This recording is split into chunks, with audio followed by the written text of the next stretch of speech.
Hey everyone, it's Skylar. Welcome back to my channel. We are on to day 1 of 28 days of Wrestling Review Challenge Month.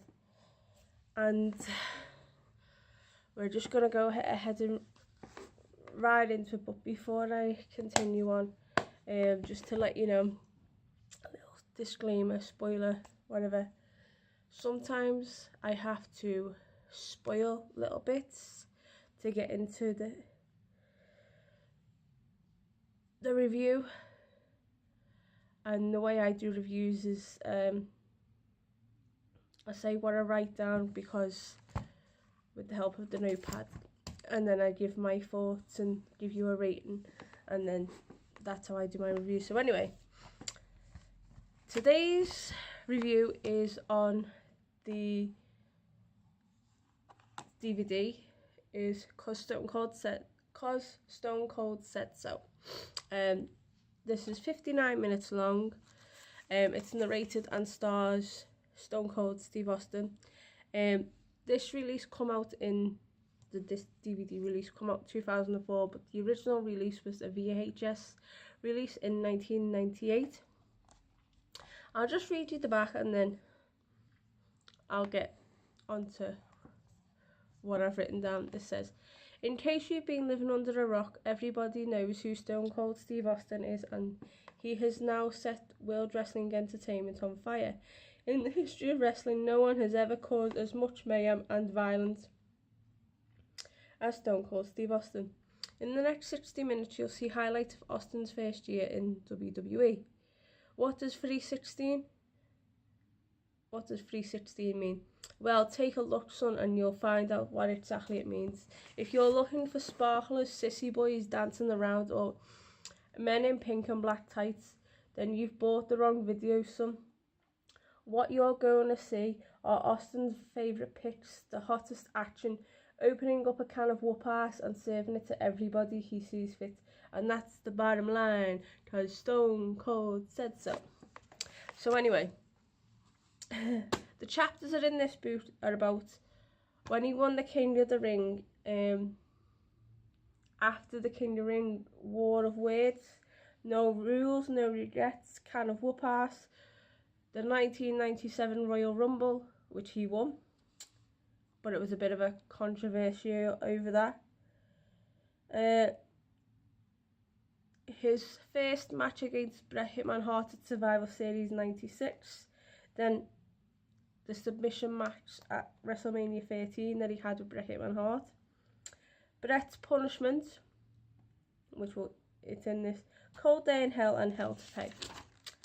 So it starts off with chapters and stuff like that, and then it goes on with Austin talking, because he speaks over what happened, and then it comes on to the King of the Ring.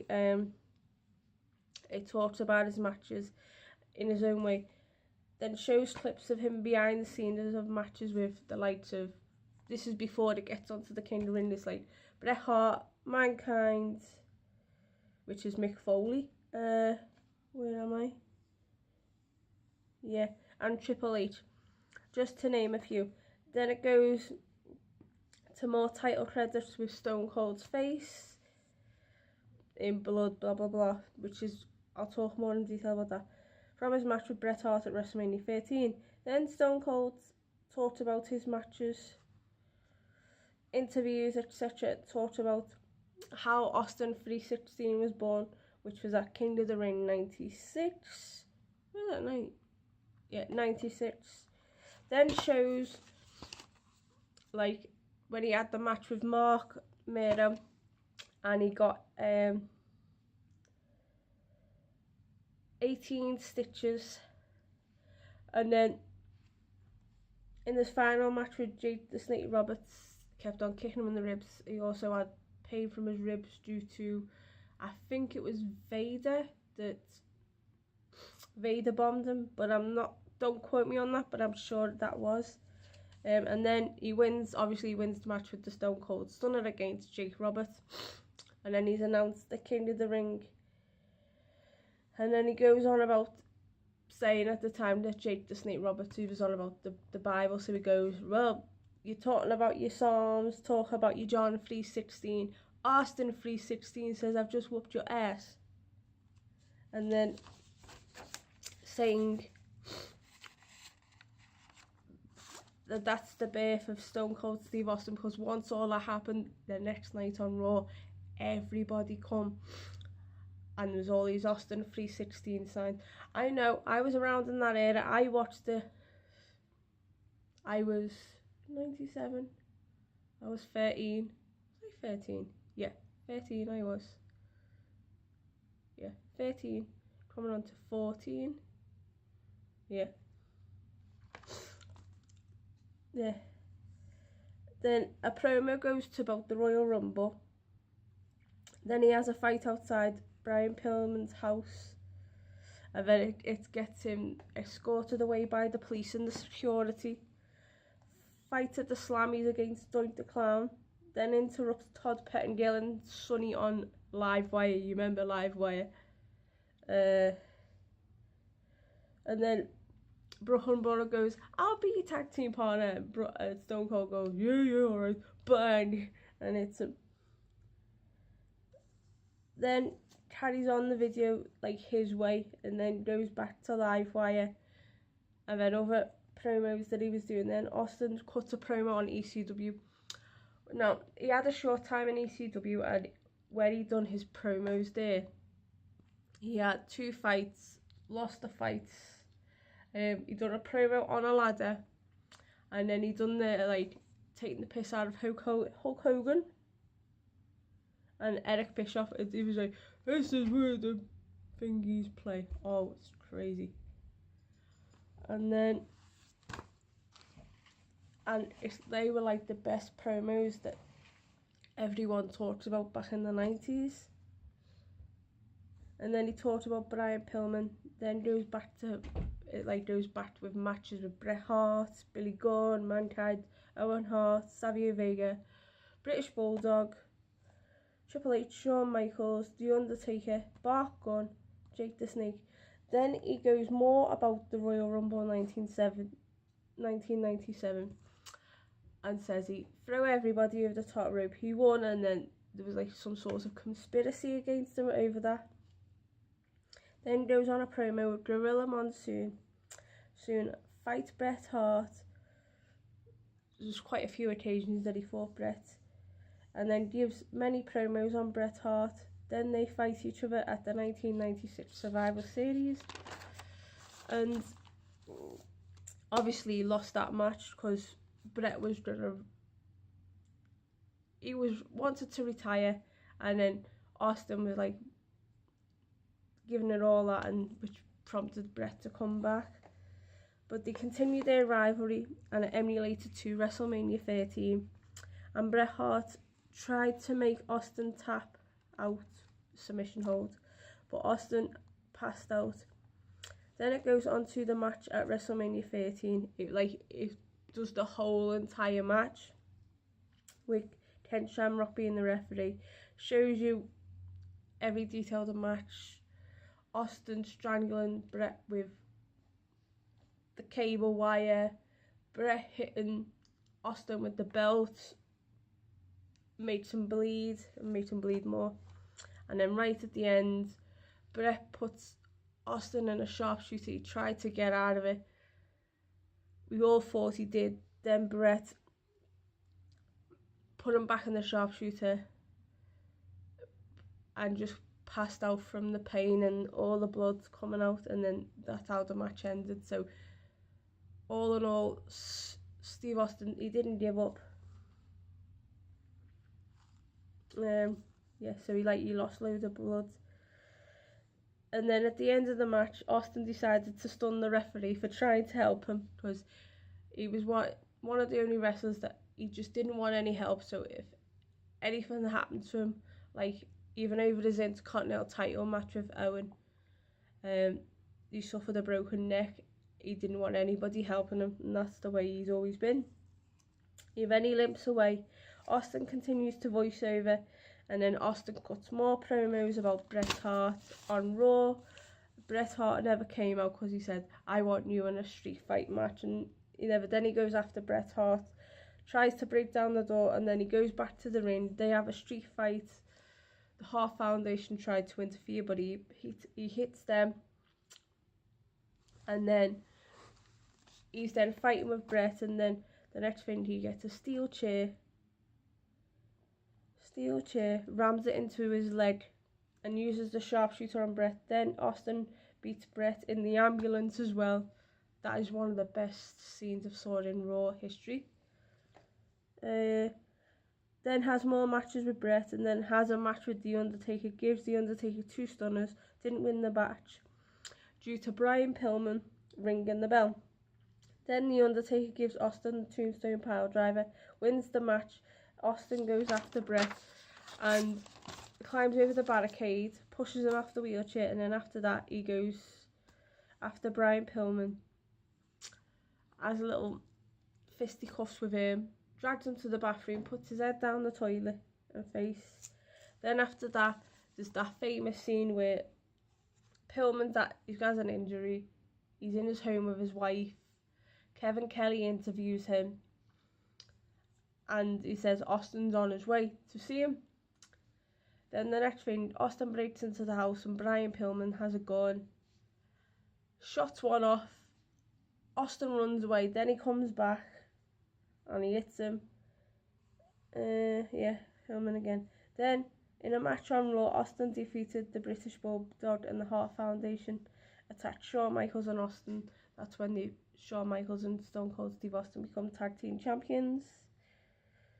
Then goes after Bret Hart, because Bret was obviously he was still in the wheelchair, and attacks Bret. Then Austin, Shawn Michaels, they continue on as a tag team, and then they have a match together. Austin gives Michaels a stunner, and the Hart Foundation interferes. Then Ken Shamrock comes out, and Austin stuns Ken Shamrock, and then Austin says right at the end of this, if you don't get who I am, then you're dumber than you look, and that he will continue to raise hell, which he continued to raise hell, and that's the bottom, and that our 60 minutes was up, and that's the bottom line because Stone Cold said so. And then the credits roll, and then you see him in matches with other wrestlers, and then right at the end it's that promo where they do the Raw is War, and he walks into an abandoned warehouse and there's all flames and stuff like that. That's the last bit that you see in it. So anyway, my thoughts on this. So this is my bit thought. It was a well presented DVD, and to be honest, it was a first in its kind of, not like other people interviewing them and talking about them and whatnot.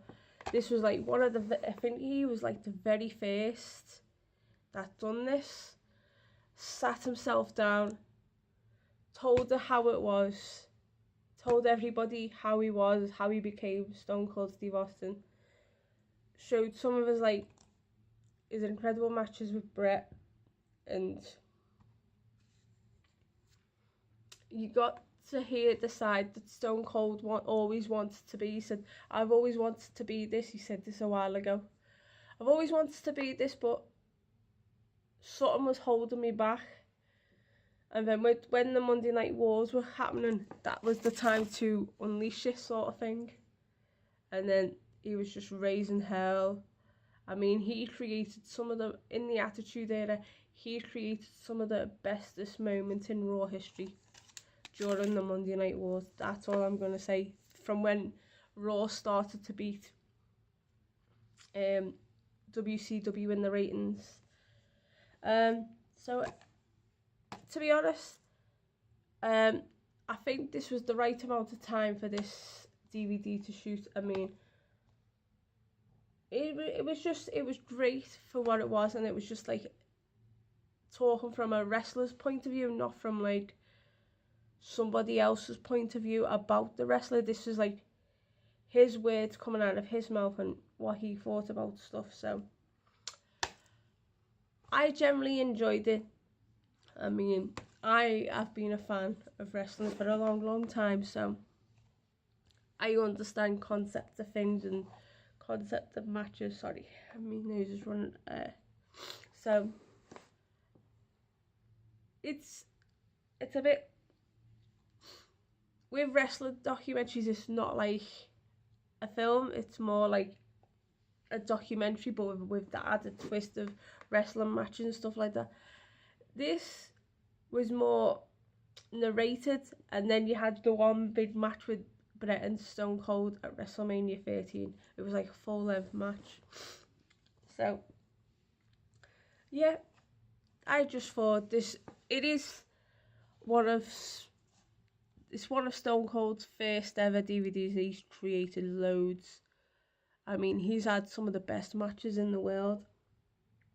As it says, narrated by Stone Cold Steve Austin. And I'll just say this, I'm glad at the time Austin done this, because it gave out who he was and the bestest personality he did portraying his character. So yeah, that was my review of 'Cause Stone Cold Said So, and the rating I will give for this is, I'll give it a 7 out of 10. Only because it was quite short. It was 59 minutes long, but it was packed full. And I like the aspect with Austin narrating it. So yeah. Anyway, so I hope you enjoyed the first review of day 1 of 28 days of wrestling reviews. So stay tuned for tomorrow. Of course, stay gaudy, have unpleasant dreams, and I'll see you soon. Ta-ta for now. Good night. Bye.